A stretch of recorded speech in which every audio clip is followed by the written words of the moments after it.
उत्तर प्रदेश में आज भाजपा की करारी हार हुई है। यूपी की घोसी विधानसभा सीट पर हुए उपचुनाव में समाजवादी पार्टी ने जीत हासिल की। उसके उम्मीदवार सुधाकर सिंह ने भाजपा के दारा सिंह चौहान को 42,000 से भी ज्यादा वोटों के अंतर से हरा दिया है। 2022 में भी एसपी ने यहां से जीत हासिल की थी, तो कह सकते थे कि पार्टी ने सीट बचाने में यह कामयाब रही। लेकिन उपचुनाव में क्या हुआ? पिछली बार सपा के टिकट पर जीते दारा सिंह चौहान ने फिर पाला बदलकर बीजेपी का दामन थाम लिया था। घोसी उपचुनाव बीजेपी और एसपी या यूं कहें कि एनडीए और इंडिया के बीच प्रतिष्ठा की लड़ाई से कम नहीं था। एसपी चीफ अखिलेश यादव यानी समाजवादी पार्टी के मुखिया अखिलेश यादव का पीडीए यानी पिछड़ा दलित और अल्पसंख्यक फॉर्मूला काम कर गया। बीजेपी के उपचुनाव में ईडी चोटी का दम लगा दिया था, मंत्रियों की फौज लगा दी थी। एनडीए के सहयोगी ओपी राजभर और संजय निषाद की भी ताबड़तोड़ रैलियां कराई गई, लेकिन अखिलेश के पीडीए चक्रव्यूह को भेद नहीं पाई। एसपी चीफ ने इसे बीजेपी की राजनीतिक ही नहीं नैतिक हार भी करार दिया है। घोसी उपचुनाव के नतीजे 2024 में योगी बीजेपी के लिए खतरे की घंटी से कम नहीं है। आखिर घोसी में बीजेपी क्यों हार गई? वो कौन से फैक्टर थे जो एसपी और उसके उम्मीदवार सुधाकर सिंह के पक्ष में काम आए? आइए समझते हैं अखिलेश का पीडीए हिट क्या था।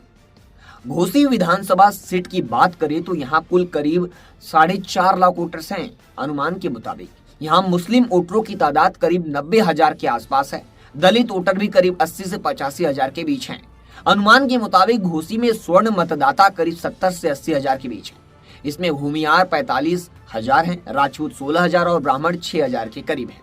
पिछड़े समुदाय से ताल्लुक रखने वाले वोटरों की तादाद करीब 2 लाख है। आपको बता दें, अखिलेश यादव 2022 के यूपी चुनाव के बाद से सपा के पक्ष में नया सियासी सामाजिक समीकरण गढ़ने की कोशिश में लगे हैं। उन्होंने पीडीए यानी पिछड़े दलित और अल्पसंख्यकों का फॉर्मूला अपनाया है, यानी पीडीए, जो घोसी उपचुनाव में हिट साबित हुआ है। बीएसपी उपचुनाव लड़ नहीं रही थी, यानी मायावती की जो पार्टी है बसपा, वो चुनाव नहीं लड़ रही थी। बीएसपी उपचुनाव नहीं लड़ रही थी, लिहाजा उसकी कोर वोटरों यानी दलित समुदाय को लुभाने के लिए एसपी और बीएसपी दोनों ने पूरा जोर लगा दिया था।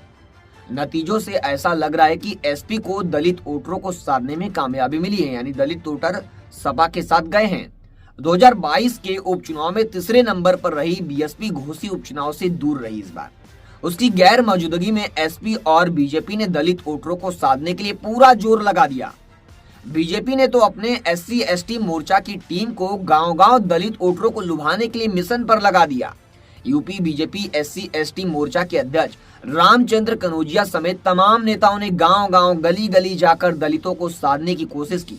मुख्यमंत्री योगी आदित्यनाथ ने अपने रैलियों में दलितों को साधने के लिए 1995 के कुख्यात गेस्ट हाउस कांड की भी बार बार याद दिलाई, जब सपा कार्यकर्ताओं ने लखनऊ में मायावती पर जानलेवा हमला किया था।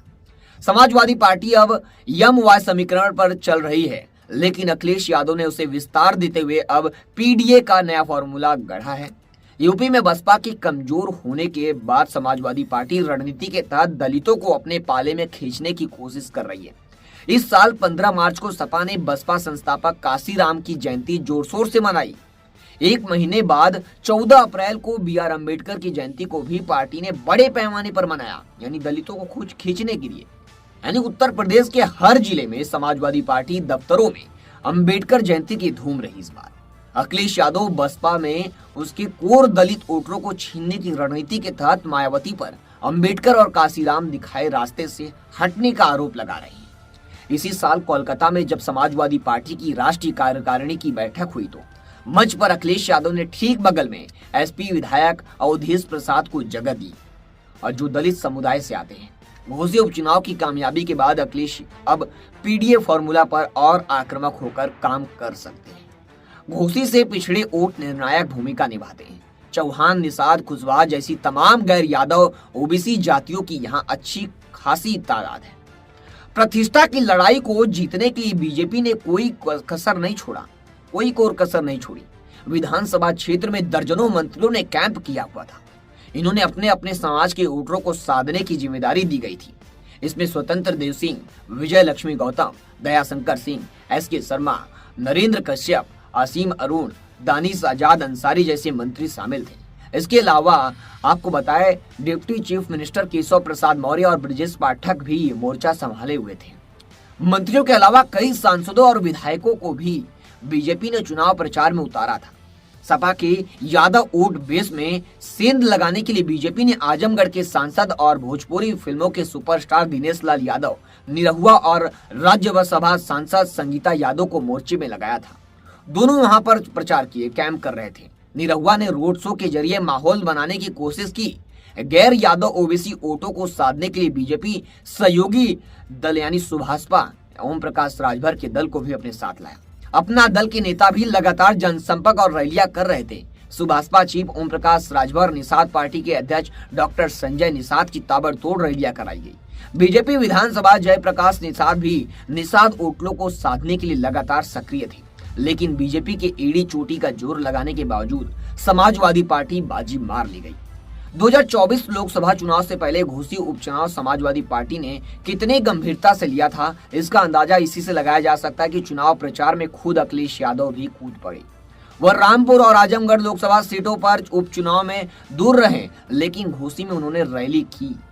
ये संदेश देने की कोशिश कर रहे थे कि ओम प्रकाश राजभर की सुभाषपा जैसी पार्टी और दारा सिंह चौहान के पाला बदलने से समाजवादी पार्टी की सेहत पर कोई असर नहीं पड़ने वाला है। बीजेपी की तरफ से मंत्रियों, सांसदों, विधायकों और पूर्व सांसदों और पूर्व फौज उतारी थी पूरी, लेकिन सपा की तरफ से बड़े नेताओं में शिवपाल यादव ने मोर्चा संभाला। उन्होंने वहां कैंप किया और चुनावी रणनीति को धार दी। दारा सिंह चौहान बार बार पाला बदलते और वोटरों को रास नहीं आया। शायद दारा सिंह चौहान की करारी हार हुई है, जो इस बार सपा से जाकर भाजपा से लड़े थे और सुधाकर सिंह सामने सपा से खड़े थे। सुधाकर सिंह लगभग 46,000 से ज्यादा वोटों से जीत गए।